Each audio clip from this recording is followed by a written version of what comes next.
Assalamualaikum warahmatullahi wabarakatuh. Nama saya Sophia Tiaspri dengan NIM 210101158. Di sini saya akan mempresentasikan proyek akhir saya yang berjudul prediksi curah hujan dengan menggunakan algoritma backpropagation. Dalam studi kasus ini, algoritma yang digunakan adalah backpropagation atau TrainLM. Apa itu algoritma backpropagation? Algoritma backpropagation adalah metode yang umum digunakan dalam pelatihan jaringan saraf tiruan. Tujuan utama dari metode ini adalah untuk mengoptimalkan bobot dan bias dalam jaringan saraf tiruan agar dapat menghasilkan keluaran yang mendekati target yang diinginkan. Adapun fungsi aktivasinya yaitu yang pertama hidden layer logistik atau logistik sigmoid, yang kedua output layer pure line atau linear. Pemilihan fungsi aktivasi tergantung pada jenis masalah yang ingin diselesaikan. Fungsi sigmoid seperti logistik sangat cocok untuk pemodelan masalah yang non-linear. Sedangkan fungsi linear seperti pure line cocok untuk masalah regresi linear atau prediksi nilai kontinu. Dalam studi kasus ini, logistik digunakan di hidden layer untuk memodelkan pemetaan non-linear atau input dan antara input dan hidden layer. Sedangkan pure line digunakan di output layer karena masalah yang diselesaikan adalah regresi untuk memprediksi nilai curah hujan yang bersifat kontinu. Di sini kita masuk ke data latih dan data ujinya. Di sini ada arsitektur JST. Setelah data latih dan data uji disiapkan dalam format Excel, dilakukan pemrograman untuk jaringan saraf tiruan yang digunakan pada contoh ini adalah 12-10-1. Di sini kita masuk ke codingannya. Langkah pertama yaitu kita melakukan pengaturan awal, seperti membersihkan command window, menghapus variabel yang ada, menutup semua jendela plot, dan mematikan pesan peringatan. Selanjutnya kita membaca data latih dari file Excel menggunakan fungsi XLS read. Data latih terdiri dari input atau data latih dan target atau target latih. Selanjutnya kita membuat JST dengan menggunakan fungsi newFF. JST memiliki arsitektur dengan jumlah neuron pada layer input, hidden layer, dan output layer yang telah ditentukan.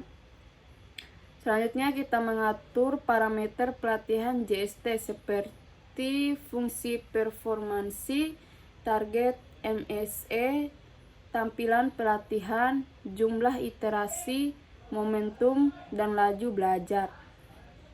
Selanjutnya di sini kita melakukan pelatihan JST menggunakan fungsi train dengan data latih dan target latih, menghasilkan JST yang telah terlatih atau net keluaran, informasi pelatihan atau TR, keluaran JST atau Y, dan error pelatihan atau E. Selanjutnya di sini kita mengambil bobot dan bias dari JST yang telah terlatih, menghitung jumlah iterasi, nilai keluaran JST, nilai error, dan error MSE. Selanjutnya di sini kita menyimpan JST yang telah terlatih ke dalam file net.mat. Selanjutnya di sini kita melakukan prediksi menggunakan JST yang telah terlatih pada data latih, melakukan skala kembali hasil prediksi ke dalam rentang data asli. Selanjutnya di sini kita membaca target aktual dari file Excel, menampilkan grafik regresi antara target aktual dan hasil prediksi JST. Di sini menampilkan grafik performansi pelatihan, menampilkan grafik hasil prediksi JST dan target aktual dalam satu plot.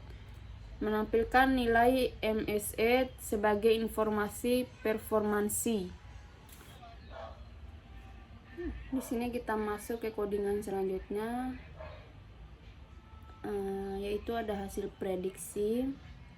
Di sini kita melakukan prediksi pada data latih menggunakan JST yang telah terlatih atau net keluaran, menentukan rentang data asli dengan nilai maksimum atau max data dan minimum atau min data, melakukan skala kembali hasil prediksi ke dalam rentang data asli menggunakan formula transformasi. Selanjutnya ada performansi hasil prediksi. Di sini kita membaca target aktual dari file Excel dengan menggunakan fungsi XLSRead, menampilkan grafik regresi antara target aktual dan hasil prediksi JST menggunakan fungsi plot regresi. Grafik regresi ini memberikan gambaran tentang sejauh mana hasil prediksi mendekati garis regresi ideal, atau Y sama dengan X. Menampilkan grafik performansi pelatihan JST menggunakan fungsi plot perform.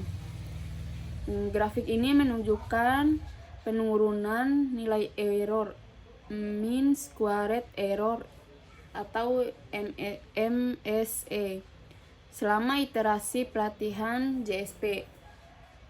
Menampilkan grafik hasil prediksi JST dan target aktual dalam satu plot menggunakan fungsi plot. Pada grafik ini, hasil prediksi ditandai dengan tanda bulat biru dan target aktual ditandai dengan tanda bulat merah. Grafik ini membantu dalam membandingkan hasil prediksi dengan target aktual. Mengatur grid pada plot menggunakan fungsi grid on. Menambahkan judul pada plot yang mencakup informasi nilai MSE menggunakan fungsi title. Menambahkan label sumbu X atau pola dan sumbu Y atau curah hujan menggunakan fungsi X label dan Y label.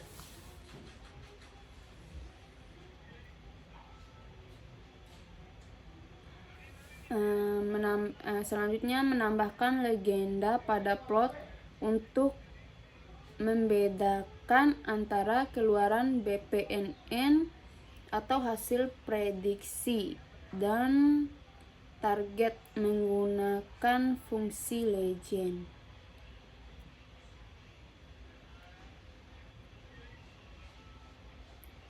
Melalui grafik regresi, grafik performansi, dan grafik hasil prediksi, kita dapat melakukan evaluasi performansi JST dalam memprediksi curah hujan dengan membandingkan hasil prediksi dengan target aktual. Di sini kesimpulannya yaitu proses pelatihan menggunakan algoritma backpropagation dengan metode pelatihan train-LM. Algoritma ini berhasil mengoptimalkan bobot dan bias dalam jaringan saraf tiruan untuk mencapai hasil prediksi yang lebih akurat. Performansi pelatihan dapat dilihat dari grafik performansi yang menunjukkan penurunan nilai error, mean squared error atau MSE selama iterasi pelatihan. Semakin rendah nilai MSE, semakin baik kinerja jaringan saraf tiruan dalam memprediksi target. Hasil prediksi. Hasil prediksi jaringan saraf tiruan dibandingkan dengan target aktual atau target latih asli menggunakan grafik keluaran BPNN dan target. Dalam grafik tersebut, jika kurva hasil latih dan kurva target latih asli semakin mendekati dan saling tumpang tindih, maka JST dapat dianggap berhasil dalam memprediksi target. Evaluasi performansi JST dievaluasi menggunakan metode regresi untuk membandingkan hasil prediksi dengan target aktual. Plot regresi menunjukkan sejauh mana hasil prediksi mendekati garis regresi ideal, yaitu Y sama dengan X. Semakin dekat titik-titik hasil prediksi dengan garis regresi, semakin baik kinerja JST. Error MSE. Error mean squared error MSE digunakan untuk mengukur sejauh mana hasil prediksi JST mendekati target aktual. Semakin rendah nilai MSE, semakin baik kinerja JST dalam memprediksi target. Mungkin itu saja dari saya. Lebih dan kurangnya saya mohon maaf. Wabillahi taufiq wal hidayah. Wassalamualaikum warahmatullahi wabarakatuh. Bye bye.